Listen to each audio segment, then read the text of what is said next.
ডিব্ৰুগড়ৰ ডিকমত hazel bank চাহ বাগিচাত আৰক্ষীক আক্ৰমণ কৰা 3 দুৰ্বৃত্ত গ্ৰেপ্তাৰ মূল অভিযুক্ত কিৰণ মুৰা সহ 2জনক গ্ৰেপ্তাৰ উল্লেখযোগ্য যে ডিকম আৰক্ষী চকীৰ ভাৰপ্ৰাপ্ত আৰক্ষী নৱজ্যোতি বৰা সহ 5জন আৰক্ষী আহত হৈছিল ক্ষুব্ধ ৰাইজৰ প্ৰহাৰত বাগিচাত দুটা গৰু চোৰক কৰায়ত্ব কৰি প্ৰহাৰ কৰিছিল স্থানীয় একাংশ লোকে আৰু চোৰকেইটাৰ অৱস্থা গণপ্ৰহাৰত সংকটজনক হৈ পৰাত আৰক্ষীয়ে চোৰকেইটাক উদ্ধাৰ কৰিছিল আৰু তেতিয়াই গণপ্ৰহাৰৰ সন্মুখীন হৈছিল আৰক্ষী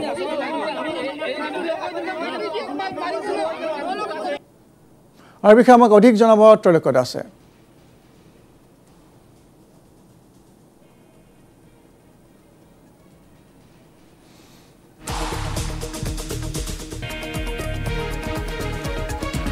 এই বিষয়ে আমাক অধিক জনাব ত্ৰৈলোক্য দাসে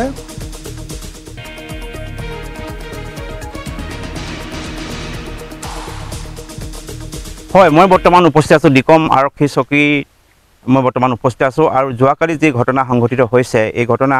আৰক্ষীক আক্ৰমণৰ ঘটনা আসামিক কাৰায়ত্ব কৰিবলৈ যাওঁতে যি বৰ্বৰভাৱে উদণ্ড লোকে আৰক্ষীক আক্ৰমণ কৰিলে সেই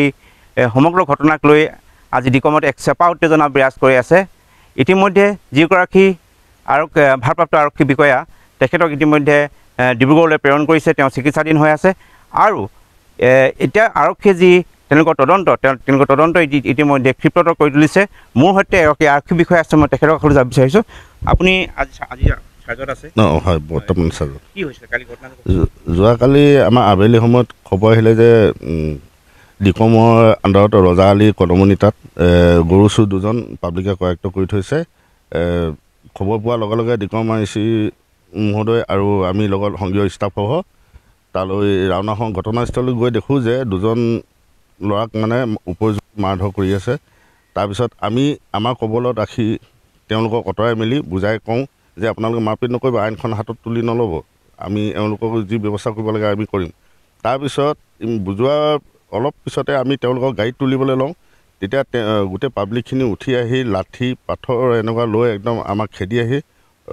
মানে হাতে হেৰিয়াত গায়ে চাই গোটেই যেনি তেনি মাৰপিট কৰিবলৈ ধৰে তাৰপিছত এই মাৰপিট কৰাৰ সময়তে আই চি মহোদয় বুকুত দুখ পায় তেখেতে বুকুত দুখ পোৱাৰ লগে লগে তেওঁ চেঞ্চলেছ নিচিনা হয় অলপ তেওঁক লগে লগে গাড়ীত তুলি আমি মেডিকেল পঠিয়াই দিওঁ আৰু বাকী 2জনক যেনে তেনে মানে গাড়ীৰ ভিতৰত সোমোৱাই আমি আনিবলৈ চেষ্টা কৰোঁতে আমাৰ কেইবাজনো জখম হয় পাব্লিকৰ হাতত গাড়ীত আমি উঠাই মেলি মেডিকেল কৰোঁ লাহোৱাল মেডিকেলত কৰি কিনে লাহোৱাল থানাত তেওঁলোকক ৰাখি কিনে আকৌ থানালৈ যেতিয়া আমি উভতি আহোঁ তাক খবৰ পাওঁ যে এইকেইটা ল'ৰাই এনেকৈ অত্যাচাৰ কৰিছিলে আকৌ ৰাতিয়ে অপাৰেশ্যন কৰি 3জনক কৰায়ত্ব কৰোঁ সোধপোছৰ কাৰণে আৰু লগত আমাৰ OC লাহোৱাল মহোদয় ৰৌমূৰীয়া এনেকৈ আমি টিম ৱাইজ মোহনবাৰী সকলো মিলি কিনে ৰাতিয়ে 3জনক মানে কৰায়ত্ব কৰা হয় মানে সোধপোছৰ কাৰণে বস্তুটো আৰু তেওঁলোকক আমি এতিয়া সহায় কৰিবলৈ গৈছোঁ আমাক ফোন কৰিছে আমি সহায় কৰিবলৈ গৈছোঁ তেওঁলোকে আমাৰ ওপৰত এনেকুৱা কৰিলে পাব্লিক আৰু পুলিচৰ মাজৰ ৰিলেশ্যনটো ক'ত থাকিব তেনেকুৱা হেৰি হ'লে আমাকেই যদি এনেকুৱা কৰে আৰু জনসাধাৰণৰ কি হেৰি থাকিব যিকেইজন আঘাতপ্ৰাপ্ত হৈছিল সেইকেইজনৰ অৱস্থা কেনেকুৱা এতিয়া বৰ্তমান আই চি মহোদয়তো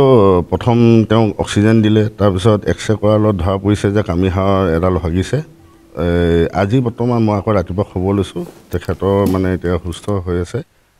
মানে ৰাতিপুৱা পেইন আহিছিলে যদিও ডক্টৰ আহি আকৌ ইনজেকশ্যন দি তেওঁ বৰ্তমান চিকিৎসাধীন অৱস্থাতে আছে